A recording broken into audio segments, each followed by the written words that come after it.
Hey, everybody. Thanks for tuning in to the Gamer Guild podcast, your one-stop shop for all things in the wide world of video games. I'm your co-host, Cody Robertson. And I'm your co-host, Noah Bowers. This week, Tango Gameworks is saved, but Game Informer sadly isn't. And college football is finally back in gaming.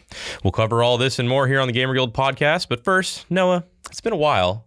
It has. You know, we're starting a new season because it's a new school year. Yes, right? It is. Season 2. Yeah. Dude, I'm excited. How you been? I've been great. Nice. I mean, it was a nice summer. Didn't go on vacation or anything like that, but spent some time with the family, friends, worked a little bit, and didn't take any courses, so it was a nice little break. But I'm excited for this semester. Yeah, me too. How about you, Cody? How was your break? It was good. I did take some courses. I took a really rigorous 1 month, compressed astronomy course was pretty difficult. Okay. But I got away from it pretty good. So right, I got an A in it and everything. Yeah. So I'd love to see it. Oh man, it was pretty tough though. But yeah, other than that, just hanging out with the fam bam and everything like that. Trying to play some games when I have time. I'm kind of grinding out Tears of the Kingdom finally to try and finish it. Did you get far in Destiny 2? I remember before our break, that was the thing you were really fixated on. So I got So I told you I got a cheap key on G2A for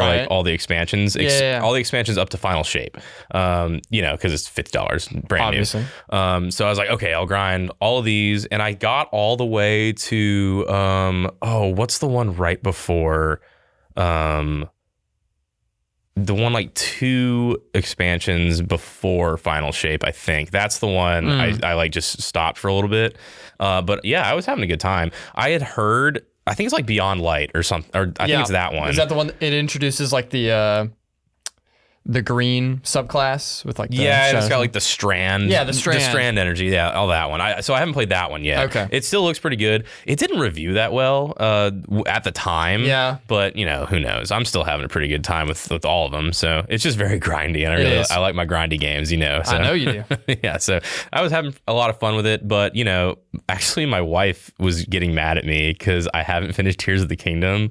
Ooh. And I keep talking about all these other games. She's like, you haven't finished Tears of the Kingdom. I'm like, oh, I know. Calling you a casual. Yeah, I know, right? Slacker. Yeah. And we play Baldur's Gate together, so she's serious, right? That's pretty serious, actually. Jeez. Yeah. So she was getting mad at me because I haven't played Tears of the Kingdom yet. And so I'm trying to finish it up.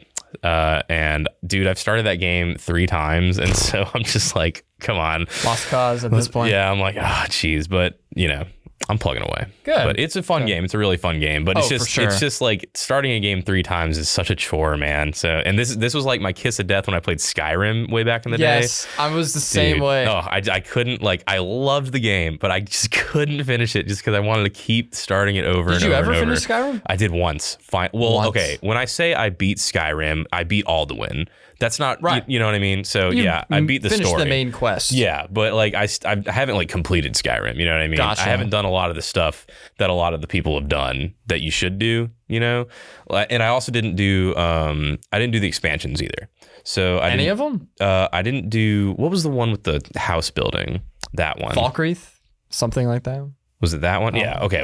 Well, whatever the one with the. It's where you build a house and whatever. I didn't do that. That one is just all right. Yeah, okay. Well, I mean, it's been so many years now that it's just a completely different experience, which is cool. Building house was pretty fun though. Yeah. I mean, and I have a nice PC now, so I can mod it and stuff now. Oh, yeah. I was playing on pretty. Yeah, right. I was playing on 360. So it's kind of, but yeah. Now I kind of want to play Skyrim again, but my wife's going to get mad at me. The DLC, the Dawnstar one is pretty good. That one is, I think that's the vampire one. Oh yeah, okay. Pretty good. Nice. And then obviously, I'm forgetting the name of it. Sorry, Skyrim fans, but it's the one where the first Dragonborn is the main enemy. Oh, interesting. He comes back and is like, you're a fraud, an imposter. And your character is like, I'm literally him. I literally defeated Alduin. What are you talking about? Nice. I'm the last dragon. Yeah, I'm the Dragonborn. Yeah. And so it takes you back to the continent of Morrowind, I think, called the Red Mountain. Oh, okay. Where all the dark elves, their homeworld. And that one's really fun because it's a whole new continent. So you go to Morrowind? Yeah. Dude, You go back. I didn't know that. Yeah, it's not the full Marvel. It's that island where the red mountain exploded. Oh god, okay. But it's still a decent sized map. That's cool. You like take a boat there. Wow. And then you're there, and everybody's like, "Hey, can you help us?" And you're like, "Yeah, what's up?" And they're like, "There's literally the first Dragonborn is back," and he's like mind controlling people and stuff. Wow, it's really fun. Okay. And that's a really interesting boss fight. He does like he's very occultish, like Cthulhu type stuff. Is he a dark elf? No. Well, actually, I don't remember. Oh, interesting. I'm not going to spoil it. Okay, cool. But that's cool. Because he's masked. Oh, okay. He's masked the whole time. Okay, I have an idea where that might go. It's pretty. It was a good DLC. That one was really fun. Because if you do it as a new character, once you reach level before you finish the game, if you reach level 20 to 25, his cultists will just pull up on you randomly wherever you are in Skyrim. Try and get you. Yeah, and they'll be like, false deity, and you're like, what is happening? And then they just start killing you in the middle of the streets. And then you're like, heard any rumors lately? Yeah. When you loot their body and they got a little letter and they're like, yo, can you kill this guy for me? And you're like, who is this guy? And 6 potatoes. Yeah. Honestly, cultist robes. Cultist robes, 6 potatoes, and 1 chicken. We're still talking about Skyrim in 2024. Yeah. That's gaming for you. That's how good it is. And that's how stagnant Bethesda's been lately. Ooh, that we still keep talking about Skyrim. Sorry, Bethesda. I'm pretty hard on them lately. Hey, Shattered Space, anyone? Oh, yeah. Hey. Is that September? There's no release date. Oh, really? I thought it was September. No. Oh, yikes. They dropped a trailer. Oh, okay. Yeah. Okay. And it looked cool, I guess. House Varun. I didn't really. Oh, that's right. The House Varun stuff. Yeah. Serpent. The Great Serpent. Yeah, the Great Serpent thing. Cool. But then they're like, we don't know. We don't know what comes out. There were some leaks that the rover, the land traversal vehicle, is going to be dropping with this one as well. Nice. So there was some gameplay of that leaked and stuff like that. I'm pretty sure that was supposed to be in the initial release. Really? From what I'm gathering from the leaks and stuff. It's been a while now. I think. Yeah, I know. I'm pretty sure. They just didn't want to delay it, maybe. Well, it sounded like Bethesda wanted to release it earlier, and then Xbox made them delay it. And if that's the case, then it would have been even worse on release. Because remember, they didn't even have city maps. And I don't know what's going on. They just added city maps. I know. Yeah. Oh, man. Yeah. That's a whole. Yeah, they're kind of drowning right now, unfortunately. Well, let's hop off Bethesda here. Let's do it. Let's talk about some new releases. We're going to cover the new releases that have come out since we have taken our break. So the first one we're going to cover, which I know, Noah, you're excited about. I'm excited about it too. So excited. EA Sports College Football 25. You guys, it's back. Oh my goodness. I think the last one was NCAA Football 2013? 14. 14? Okay, 2014. 14. Boy, oh boy. It's been a long time. That's nice. I definitely played the hell out of NCAA football, and I'm going to date myself. Okay. NCAA football 2004. Oh. That was my game, dude. 4? Yeah, on the PS2. I was 2 years old. Oh, dude. It was crazy. Nice. I was gaming a lot when you were 2 years old, dude. Let's do a little trivia right here. Okay. So the last one was 2014. Mm-hmm. Do you know the name of the cover athlete? Oh, dude. He went to Michigan, right? He did go to Michigan. Oh, I can see him. I can see him in my head. I can't remember, though. Who is it? It is Denard Robinson. Okay, there you go. I believe he's a running back. Dang. Yeah, I knew he was a Michigan guy. I knew it. But correction. So close. Michigan quarterback. There you go. Michigan quarterback. So now we're back with college football, not NCAA, because NCAA did not give them the licensing for their name. Just like the NFL makes EA call it like Madden. This one is called College Football 25, and I did buy a PS5 just to play this game. Wow. I didn't know you bought a console for it. We had to. It's not on PC. Oh, yeah, you're right. It's only on next gen, isn't it? It's only on next gen. Forgot about that. And so real quick, yes. Only on next gen, came out July 19th. Still, from what I can see, still a full price $70 game. It will be for a long time. Yeah, not a whole lot of sales right now. This is just kind of how EA operates, dude. For sure. Like it's going to be this price for a while, guys. So don't hold your breath. But yeah, like you said, only on next gen, only on PS5 and Xbox Series X, not on PC. So no PC. No luck for PC. And no news of a port coming anytime soon. This is like they wanted it to be a dedicated console release, which we haven't seen in a while. Yeah, and they're actually doing the same thing. They're not doing the same thing with the new Madden game that just dropped today, which is very interesting to me. Madden's been releasing on PC the last few titles. So I think starting back in 21. Yeah. So that's why I was pretty surprised when college football announced that they weren't doing it on PC. Yeah. Maybe that'll change in the future, but for right now, only on Next Gen. And you know what? I coughed it up. I said, Nice. PS5, let's do it. Hey, I mean, everyone got pretty swept up by the hype in that game, man. How's it been so far? I'm so glad you asked, Cody. Okay. It's been a dream, Nice. some would say. All right. My favorite mode is definitely the Dynasty mode. There you go. Yes. Where I'm you so play glad you as- said those words. Yes, you play as a coach, for those unaware, the head coach of a team, or you can choose offensive or defensive coordinator. Nice. But head coach gives you control over everything. There's so much customization on it. You can play it completely your way if you want to. I'm playing it like fully manual, so I'm in charge of the recruiting. I'm in charge of the play calling. I'm in charge of firing my staff and hiring like new people and everything like that. You have like budget control and stuff. No budget, so I guess it's college. it's college. So, but basically, like the status of your school will determine like how many recruiting hours you usually get in a cycle. Interesting. So a lot of the bigger schools, like, you know, the powerhouses, Georgia, a lot of the SEC teams, Big Ten, they're going to have like 1,000+ hours every week to just recruit athletes. I started on like a 1.5 star program or 2.5 star. I can't remember. It was Boise State. Oh, wow. Go Blue. You know what I'm saying? Go Broncos. They used to be really good, man. They're so fun. Back in NCAA football 08, they were really fun to play with. Well, and I just love their blue field. Their branding's cool. So I'm like, I got to go for them. And then, you know, starting with a team where you actually have to work to try and win games, it's fun. Yeah. Not fun all the time, but it's fun. And so I started with Boise State, and I only had like 400 hours a week to recruit players. It's like 600-hour difference. So it's tough. Yeah. But the recruiting is so addicting. It's so nerdy. If you're not into it, by the way, you can hit auto recruit, and the game will automatically take care of that side of the dynasty mode for you. So if you just want to be a coach and like lead your team to the natty without having to like, you know, beg players to come play for you, you don't have to do that.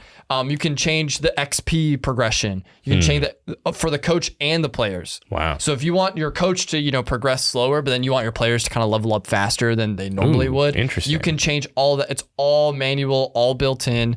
So you can completely customize your experience. Really well done. Still a little buggy.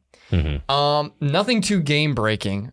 From what I've experienced, at least, but definitely there's some rough edges. They've come out with like a first patch that fixed a lot of this stuff, and they're working on the next one as well. Nice. The other mode is Road to Glory, where you play as an individual player, and you can play as a lot of positions. I was pretty surprised. Quarterback, running back, wide receiver. I think you can do tight end. Okay. And then you can do linebacker and corner. As well. Corner, wow. Yeah. Okay. No lineman. Sadly. I want to be a safety, dude. That's just that sounds really fun to me. I think as a cornerback you can be a safety. I mean, you can just I'm not sure. You can just go over there. You just go over there. Just ditch leave your your man assignment. open, whatever. But I've seen clips on YouTube of people playing linebacker, and they have their camera position from the opposite way. So you're looking like as if you were the point of view of the linebacker, not like the normal quarterback perspective. Yeah, cool. And it's so cool. It's so fun. I remember doing that a lot. Once again, dating myself in Madden 07. There you go. on the PS2. I played as a running back a lot, and the camera. I mean, you know, the running back's still on offense, but the camera still shifts like kind of behind the running back specifically. Lower. Yeah. And that I just thought that was super cool. And I had a really cool running back named Carl Small, and he was awesome. And shout outs to Carl Small. Shout out to Carl Small. He played for the Denver Broncos. Okay. Yeah, he was a third string running back. That's crazy. Third string is great. That's a deep cut. Because you had to do the combine. To like start, because they had their own Road to Glory mode. I think it was called something different, but you had to do the NFL Combine, and that part was like really hard. And so you actually had to do the test. And so you'd end up like a 1-star like undrafted or whatever. Like it's super late in the draft or something. Damn. So just like whoever took you would take you and that kind of thing. So it's similar in this one. You can choose to start out as a 2-star, 3-star, 4-star, or 5-star high school prospect. Okay. I started out as a 2-star because I'm like, I'm him. Okay. I don't need all the higher overall. They start you at like 64. Oh, wow. I was like, what? Wait, what? I thought we were doing like 70 maybe. Nobody offered me, dog. Nobody offered me. I wanted to go to like Kennesaw State. They're like, you'd be like our second string. I'm like, oh, come on. Really? It's on the depth chart? So, but you can, so then you commit to a school. If you're a freshman 2-star, you won't get playing time. Okay. Unless like a player gets injured or you go to like a really garbage team and they don't have anybody on the depth chart. Wow. But you can work your way up through practice to like gain your coach's trust. Wow. You have to manage every week. So like you have to manage your GPA, your like fan presence, your You have followers. schoolwork and yes. stuff? Oh my God. You have homework. You have a phone and people will blow up your phone. Like your academic advisor will text you. Wow. Or like girls from the college will be like, yo, we got a party this weekend. And you can like, You got to be like, no, I gotta practice. Yeah, I gotta practice. I'm a good student athlete. Okay. Who would play this game and be like, yeah, let's go party? Well, if you do, you get benefits because your fan following will increase and you get like different abilities and stuff like that. But if it goes wrong, go there's a party is the chance. moral of the story. Don't practice. Go party. Don't study. It makes Go party. something better. Because you can get NIL deals as well. Oh, wow. Okay. And so it's really in depth. It's super That's fun. a little bit meta to be worked into the game. Yes. That's pretty cool. Yes. And then obviously, like if you play well, you can transfer to a bigger college, work your way up. And so if you are like good at the game, you can progress from a 2-star, like 64 overall. By the time your senior year is over, you could be like a 90 overall. Wow. But it is difficult. Wow. Or if you want to just like go ahead and instantly play like your, Marvin Harrison Jr., you can be a 5-star prospect and go play for, Georgia and, be able to compete. Because you do have to work your way up to get those stats upgraded and stuff like that. And you can, at the end of Road to Glory, when you go to the NFL, you can export your player profile to your Madden account. Oh, wow. And then you can cool. play like as your player in Madden for like Ultimate Team or something like that. Nice. So that's a cool little partnership. Yeah. I kind of wish they kind of bridged more of that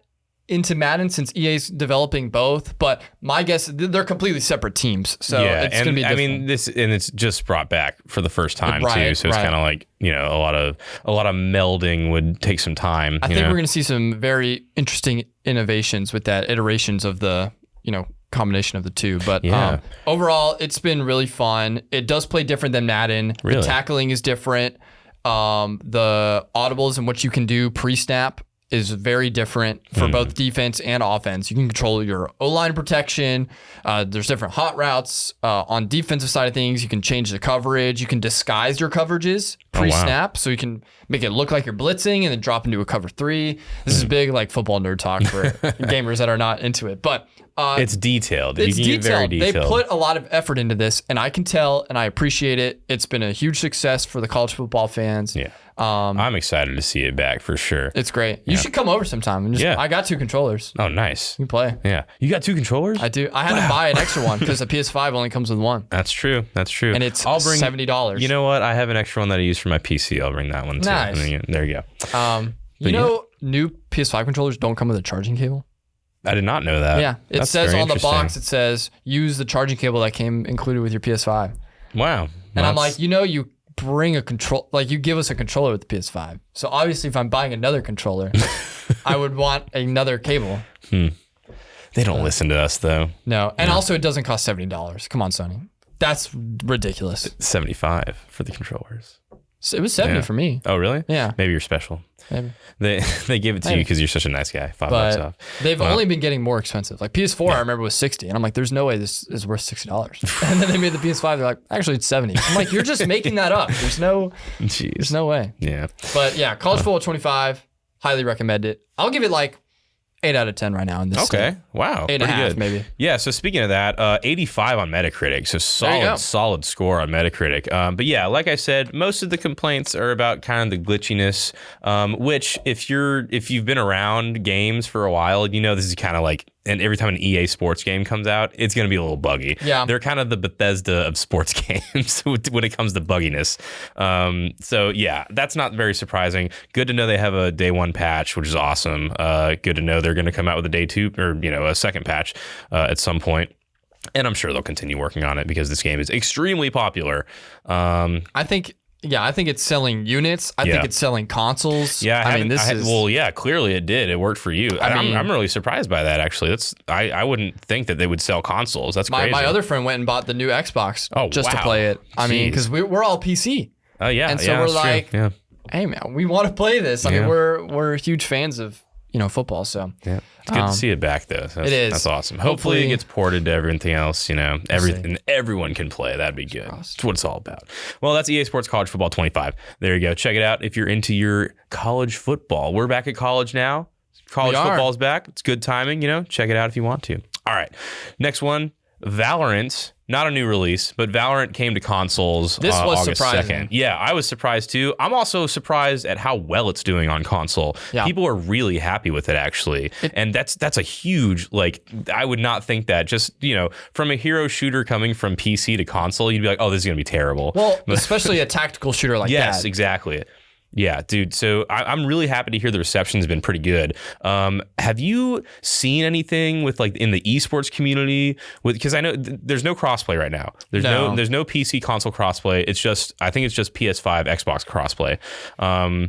So people are happy about that too, because you don't want to get wiped if you're playing against PC people. It'd be an incredibly unfair advantage. Exactly. And if you don't know, it really actually is unfair, quote unquote, to use a PC against a controller, because it just really is objectively a better way to aim. So the amount of control and fine tunement you get on mouse and keyboard with shooters like that, not an arcade shooter like Call of Duty or Halo, it's just incredibly superior. Yeah, so you need the control, and you need the precise control and the larger plane that a mouse provides you. So when we say things like PC is better for shooters, we're not trying to be like, oh yeah, PC is the best. It literally just is better than a controller, and that's just how it is. For that game. There are other games where controller has definitely proven to be more consistent. Apex I prefer a controller because I think it's more comfortable. So, that's just me. If I were to play Valorant, I would try and play with a controller. I don't think it actually has controller support. It does. Oh, it does? Yeah. Oh, well, it's on a console. Yeah, I'm an idiot. Yeah. Yeah.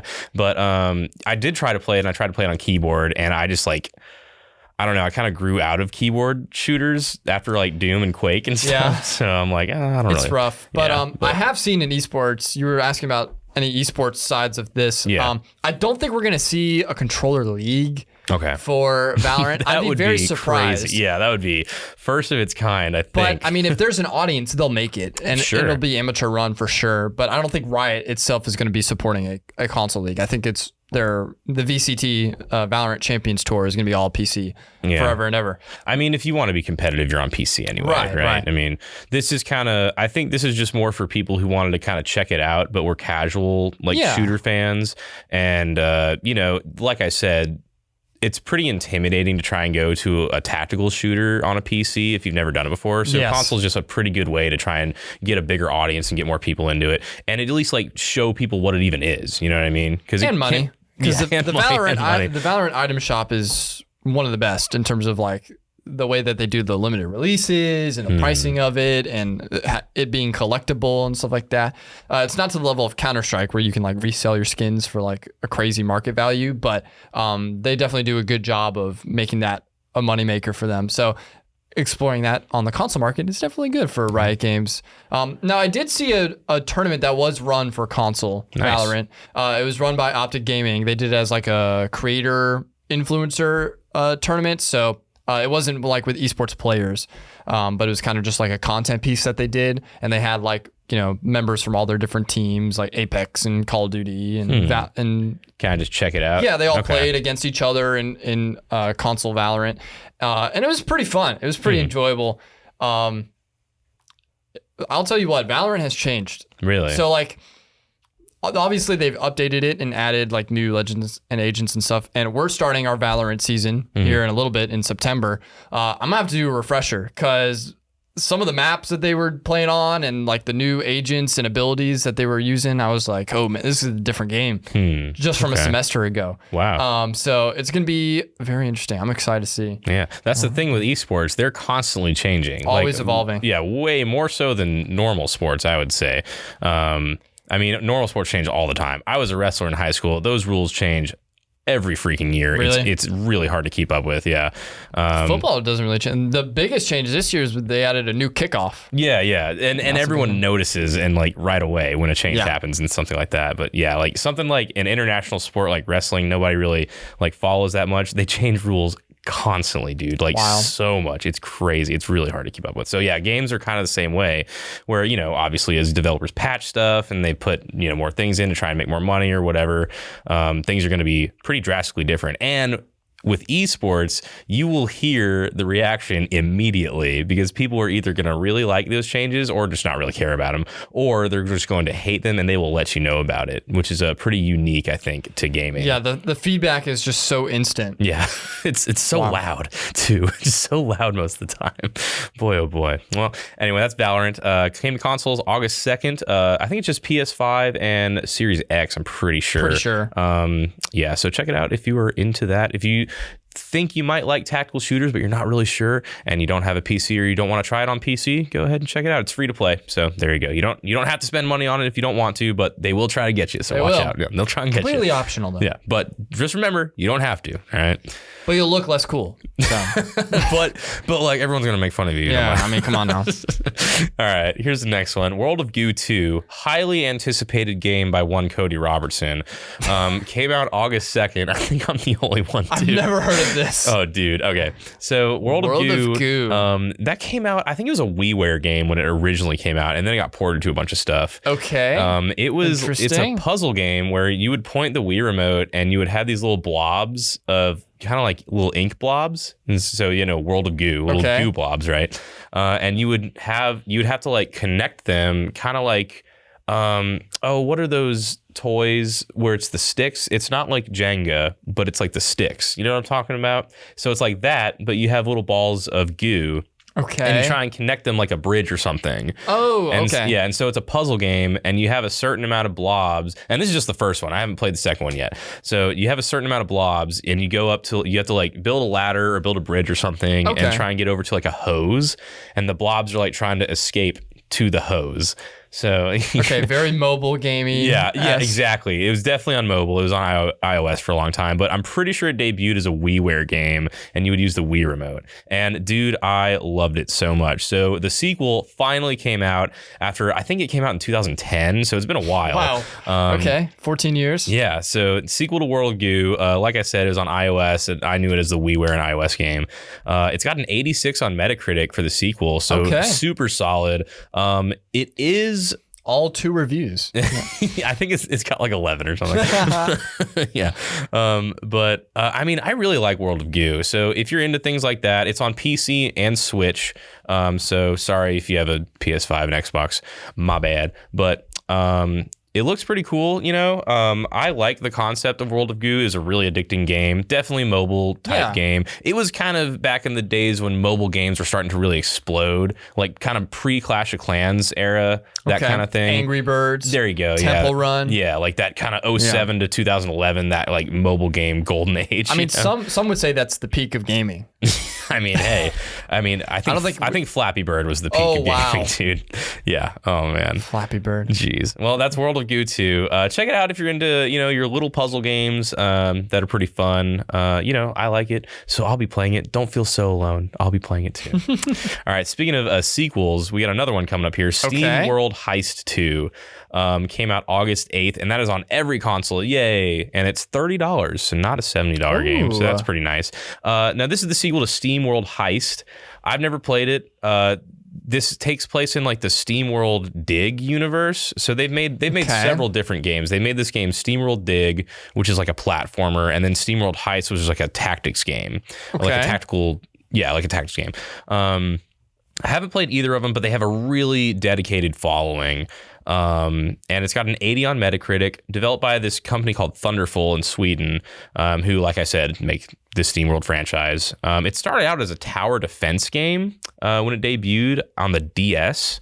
So that's pretty cool. But like I said, has a pretty dedicated audience. People that like SteamWorld really freaking love it. Like it's got an 80 on Metacritic, so reviewed and pretty solid. Looks pretty cool. Like I said, it's a tactics game. And yeah, check it out if you're into that kind of thing. It's got this kind of cartoony feel to it. It's like a steampunk world. You play as this little like cartoon robot dude. It's like just a little fun little time, So yeah, check it out if you're into tactics games, if you're into steampunk stuff, and if you're into not paying $70 for a game, you can just pay $30 for that one. There we go. So there you go. We love it. All right. We already talked about this one for a little bit, but Madden NFL 25 did come out today, August 16th, on everything but the Switch. It is $60, not $70, which is interesting. So, this is Madden. People are going to buy it that know about it. I really don't feel like I have to talk about it. Nope. We already covered football games a little bit. It's Madden. You kind of know what it is, you know. Check it out if you're into that. But like I said, it's on everything but the Switch. Sorry, Switch. Hopefully, you know, Switch 2 gets some sports games on it, you know, or some newer That would be games. interesting. Yeah, I mean, hopefully that's. But what I mean, they're you got working Mario for. Tennis already. Like, I mean, yeah, like what more do you need? What a competitor. Yeah. All right. Shifting gears here from games. Gearbox, get it? Nice pun. There you go. Yeah. Shifting gearboxes here. Talking about movies. The Borderlands movie did come out, and you know, we're just going to talk about it for just a little bit. Wow. August 9th, the Borderlands movie came out. If you don't know, it's got, is it Cate Blanchett or Blanchett? Blanchett, okay. That's how I've always heard it pronounced. I've heard it both ways, really? and I always get confused. But I'm going to say Cate Blanchett. Yeah, you're the film guy. I'm going to say Blanchett. So there you go. Cate Blanchett, Jamie Lee Curtis, Jack Black, Kevin Hart, Ariana Greenblatt, and is directed by the horror director Eli Roth. Correct. Which is kind of interesting. It's reviewing really poorly, really, really bad. It is a complete bomb, and everyone knew this was going to happen. I think I said it on the podcast. I think you did. Can you please explain why everyone thought this was going to bomb, Noah? So, by the way, this is the worst birthday present I've ever received. Oh, I'm sorry. Except for, there's one that was even worse. So this came out August 9th. My birthday was August 7th. I knew I was never going to watch this. But I remember a couple of years ago, the Fantastic Four movie came out. Oh, no. The new one with with Miles Teller. Yes. Oh, no. That one came out on August 7th. And I was like, I'm going to go watch it in theaters. I love Marvel Fantastic Four. One of the worst movies I've ever seen in my life. Sorry to hear that. This one looked like it might have been even worse. So I did not go watch it. Based on the trailer, this was a movie that had, I don't want to say no creative vision or direction, but definitely not a unique one. Right. Basically, they just took the name of the IP and the characters that were involved in the Borderlands games, which are one of the most unique games in all of fiction right now. I mean, the clever writing, I mean, it perfectly mixes like violence with comedy and like, grindy weapon and player upgrades. It's a weird amalgamation of a game that just works. It's a super cool vibe. And I think Sony made this one. Sony Publishing was like, just like what they did with Uncharted. They're like, we're just going to take the name that has already a devoted fan base, which is very unique, not like any other game or title not like out there. Uncharted, that's for sure. And we're just going to make our own thing, see what happens. And from the trailer, it looked like a Guardians of the Galaxy wannabe. Yeah. Licensed music, pretty colors. I mean, even some of the alien creature designs looks like it was pulled straight from Guardians of the Galaxy. I'm like, what are we doing, guys? You know, that 80s bright aesthetic kind of thing. Yeah, it's just all over the place. Just such a lack of originality. Yeah. And the casting also, I was very on edge about. Yeah. Not that any of those actors are bad actors. In fact, it's a pretty star-studded cast. Yeah, it is. Ariana Greenblatt's an up-and-coming actress. Yeah. She's been in a lot of big stuff. I mean, Cate Blanchett, her resume speaks for herself. Jamie Lee Curtis, even more so. I mean, Kevin Hart's one of the leading comedians alive right now. And they had Jack Black voiced Claptrap, which I didn't agree with. I love Jack Black, but I do too. But man, I heard his voice as Claptrap. I was like, nope. I'm like a casual fan of Borderlands. I really liked Borderlands 2 a lot. And like, okay, if you don't know about Borderlands, and if you weren't there during the time that Borderlands came out, the first one came out in 2007. The second one came out, I think, in 2010 or 11. Yeah. So this is like before Guardians of the Galaxy. This is before Deadpool. This is before all the the funny violence stuff. You know what I mean? So Borderlands was kind of like one of the first ones to kind of do that a little bit. So that's why people really like it so much. At least push it to the mainstream. Yeah, they kind of like they kind of push it a little bit. You know, the Psycho Krieg was the big character. Right. Like, the big psycho guy. You know, like having fun with violence, that kind of thing. And like the writing worked really well in the game and stuff. So that's why people were so dedicated about it.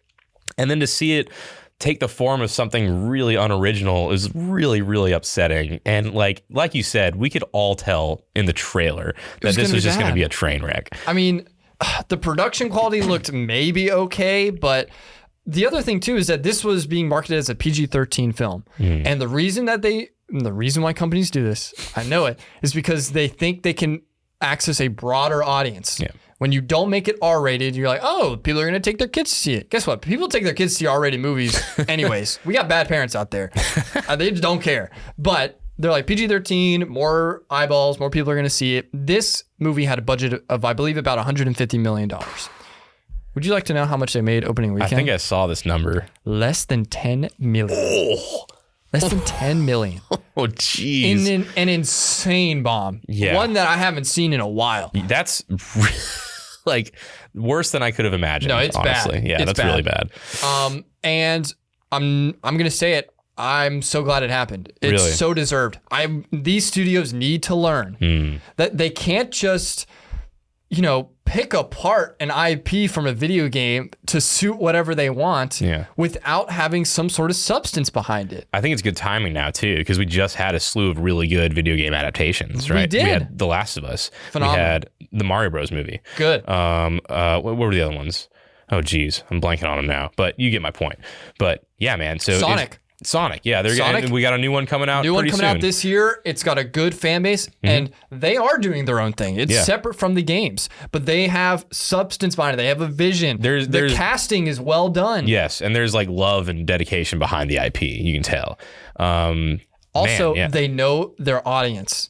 They made the Sonic movie geared specifically towards PG, early elementary to middle school age kids who are the main cool demographic of Sonic games. Yeah. Obviously, it's going to appeal to, the older fans as well with the nostalgia and the Easter eggs that they put in there as well. But you don't have to sell them on it. You don't have to. Yeah. That's your fan base. Yeah, 100%. With Borderlands, you have your fan base. You know who they're going to be. You can't just change it up to try and make something. I don't know. It's just we'll make an action movie for everybody. Yeah, it just looked a movie for everyone is a movie for no one. So there you go. And the R-rated trope has already been disproven as well, because the most profitable movie that came out over the summer was Deadpool and Wolverine. Oh, nice. Which was an R-rated film. Okay. Definitely it's going to make over $1 billion. Yep.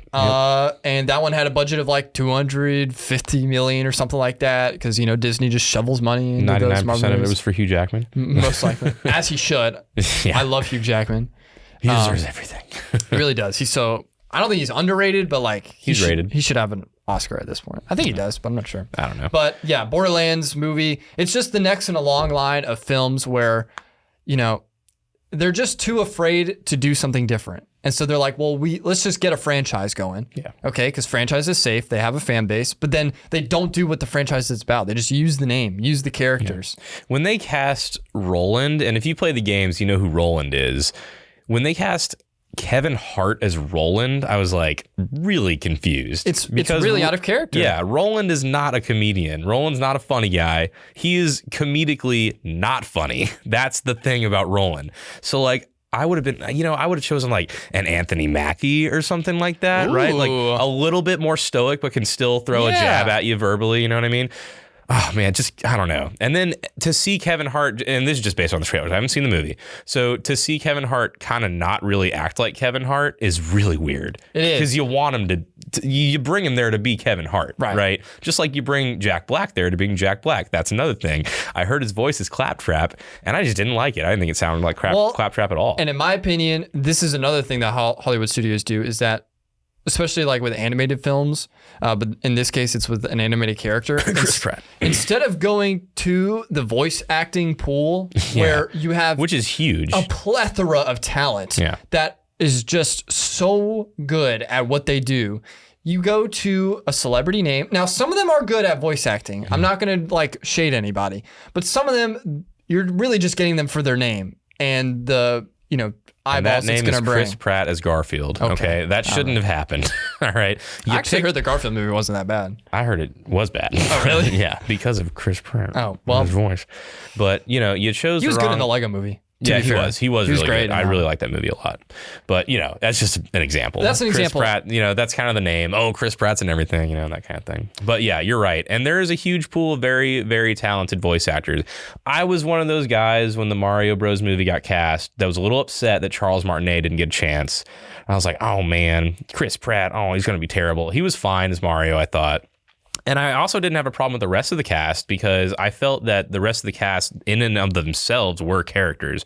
Like Charlie Day as Luigi is a good pick because Charlie Day is a character. Right. Keegan-Michael Key is Peach is a good pick because Keegan-Michael Key is a character, right? Anya Taylor-Joy, I had the same problem as Chris Pratt because she's not like a memorable character herself. But I don't think Peach needs to be, and I think she did a good job. Well, Anya Taylor-Joy has kind of made a name for herself, I think. I think so too, Queen's but Gambit. I think as what? Queen's Gambit? Oh yeah, you're right. But she's Furiosa? not Yeah, but she's not a character. I see what you're saying. Charlie Day is Charlie Day. Right. Keegan-Michael Key is Keegan-Michael Key. Jack Black is Jack Black. That kind of thing. I don't think of like Anya. I think of Anya Taylor-Joy as a very good actress. Yes, I don't think of her as a character. You know what I mean? Like that. I agree. But so that was the real problem I had with Borderlands. I was like, Kevin Hart is rolling. That just doesn't make any sense. Also, dude. I did watch a breakdown of the movie. Okay. I'm not going to watch it. I'm not going to waste my money on that or give them money to support that. But I watched a breakdown of like the plot and everything like that. The writing didn't save it either. The jokes didn't land. The plot was basically nonsensical. Didn't follow anything in the game. Not that I thought it would, but didn't follow anything in the games whatsoever. Just from the description, it sounds like they changed a lot. Yeah, so. They made their own thing. Yeah. And at that point, if you're going to make your own movie, just make your own movie. Yeah, there you go. Just name it something. It doesn't need to be called Borderlands anymore. It doesn't have to be Borderlands. They only do that just to try and get money from the fans that are going to watch it because it's Borderlands. But guess what? Nobody saw that movie. Nobody. Less than 10 million grossed. Jeez. It's crazy. That's unbelievable. Well, let's get off of that train for a minute. Let's do it. All right. Let's go into the news here. That's all for the new releases so far. But we'll cover more next week when we come back. All right. Let's get into the news here. So first headline from this week, Krafton purchases Tango Gameworks. So I don't know if you guys remember it's been a couple months now, I think. But Tango Gameworks, the company that made the very good game Hi-Fi Rush, was very unceremoniously shut down by Microsoft, seemingly out of the blue, which really made a lot of people, including me and Noah, pretty upset. Because Tango Gameworks is a very good studio. And Microsoft, through the years, had said, we need to establish more of a base in Japan. And Tango Gameworks, guess what, is based in Japan. And so when they bought Tango Gameworks, they had this big, this is going to be our Japanese foothold. This is going to be our studio representing Japan. Because, they want like a worldwide kind of thing. And then they just shut them down. And it was right after they had a critically acclaimed game, which is insane to me. They also make a little game called The Evil Within, The Evil Within 2. They also made Ghostwire Tokyo. So they do not miss, okay? They make good games. And then they got shut down very unceremoniously. Well, here comes Krafton to the rescue.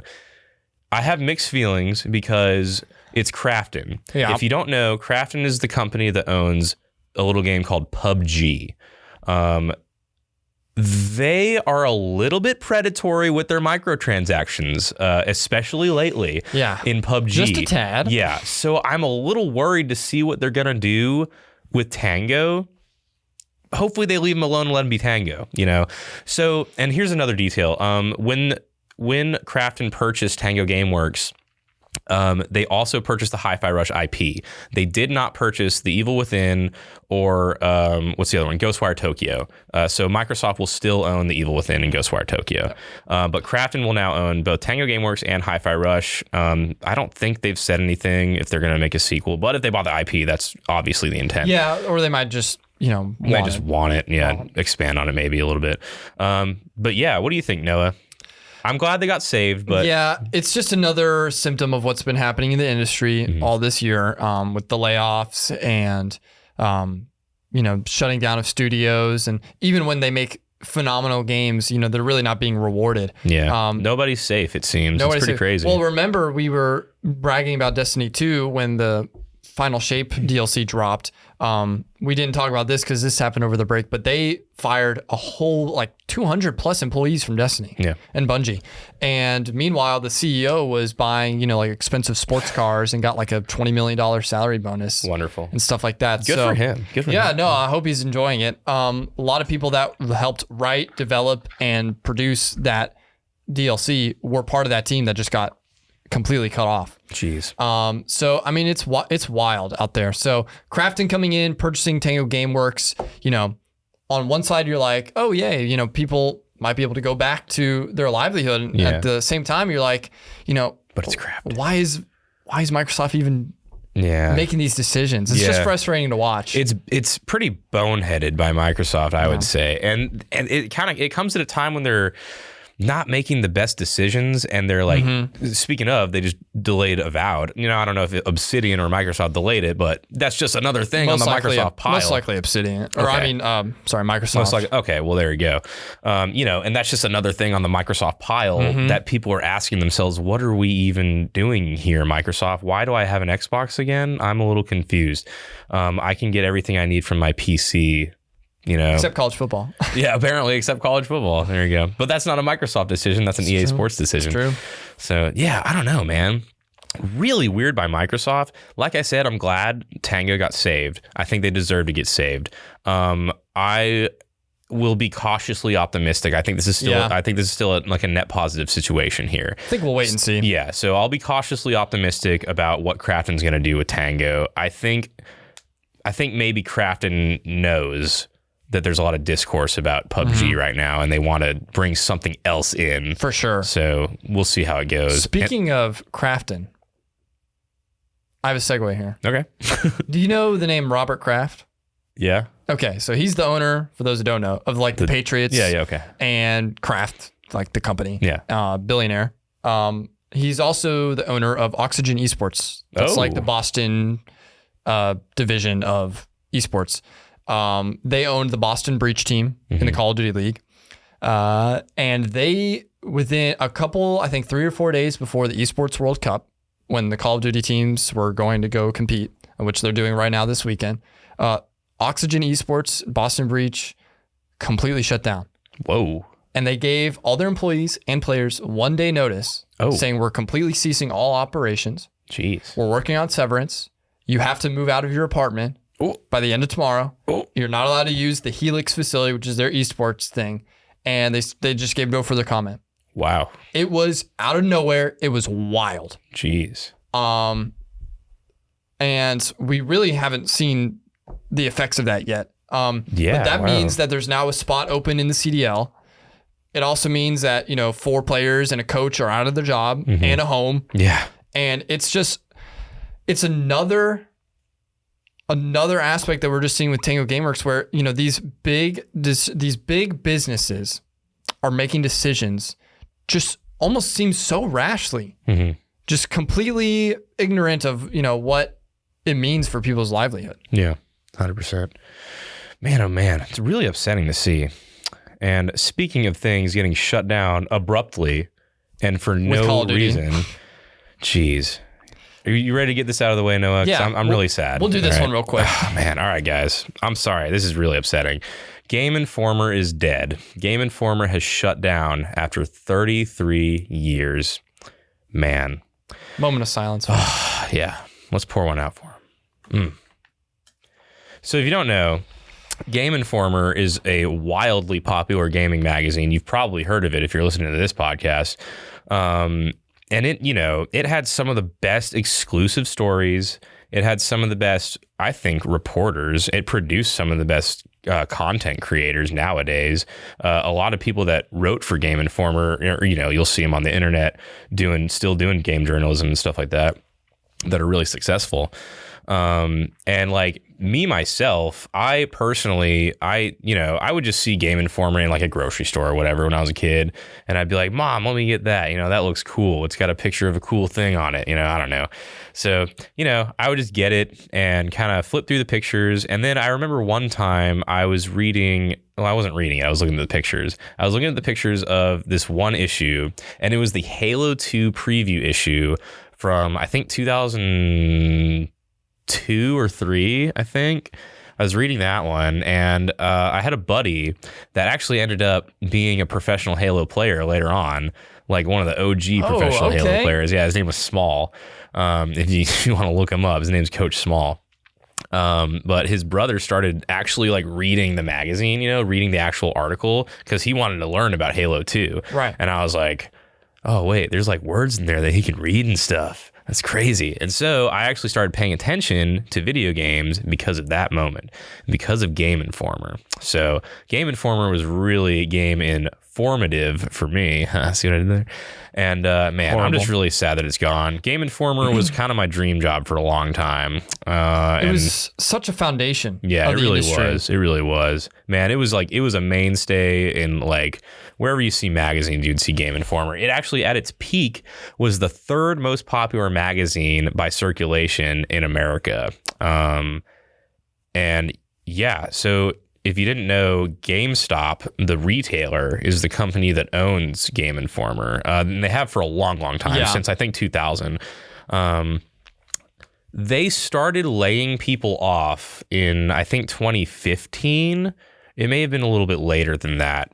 I think somewhere around there, they started laying people off, a lot of people. I think in 2019, they laid off half their staff. Oh. So it was a lot. So people kind of saw this coming a little bit, but they pulled the plug on this seemingly immediately. I think on August 2nd or 3rd of this year. And just with no explanation. So when you go to the Game Informer website now, there's just a welcome page that has like a little farewell message, and that's it. That means they shut their website down, which also means all of the archived stuff and footage is gone now, unless someone had the foresight to go use the Wayback Machine and take a screenshot of it or something. So hopefully that's all there. I haven't checked the Wayback Machine yet, but hopefully we can get archives of all that footage, because if not, that means all of that stuff is gone. All of the content is gone. Oh, by the way, I use that website for the Gamer Guild because I used to go on there and look at the new releases for every year. And that's how I would do the new releases for this show. So it affects us too. Man, oh man. I mean, the gaming community is just baffled by this. I mean, we knew this was coming, but we're just baffled by the execution. A lot of people, I think, were out of the office when this announcement dropped too. Just really scummy situation. Another example of these companies just having no, humanity really. Mm-hmm. Just no consideration, sensitivity. Yeah. It just shows that they, at the end of the day, they don't care. No. They don't care. Boy, oh boy. And if they're shutting down the website, it means they definitely don't care about us either. Right. It's not just their employees. No. They don't care about their audience either. Right. And the ones that do care, the indie studios that you support, or the developers that you're a fan of, the game journalists that you read, support them. Share their stuff, buy their games, all that stuff, because, you need to support the causes and people that you agree with, because otherwise, they won't last. It's true. So it's a very important message that we've seen, I think. Games are made by people, not companies. Remember. That's right. Always remember.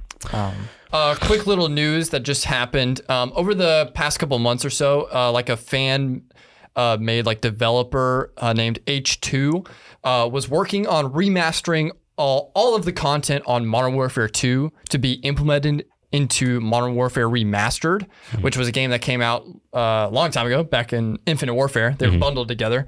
And they were making all the guns, all the skins, all the maps completely for free. It was going to be a multiplayer mod that you could just download once you own the game on Steam. It was getting a ton of traction. The developers were giving out early versions of it to COD content creators and OG pros to advertise it. And Activision even put Modern Warfare Remastered on sale on Steam in the last 2 weeks leading up to the release date, which would have been today. The day before, though, Activision sent a cease and desist letter to the developers of the multiplayer mod.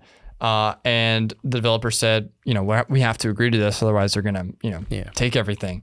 And basically pulled everything from under the rug for this COD community, which would have been a smashing success for the OG fans, casual fans wanting an alternative to the new game that's already out. And this is just another example of Activision really being afraid of competition. Even from their own games, from their own old versions of the games, they're like, we don't want anything to hold a candle to the microtransactions of Warzone, the multiplayer experience in Modern Warfare 3.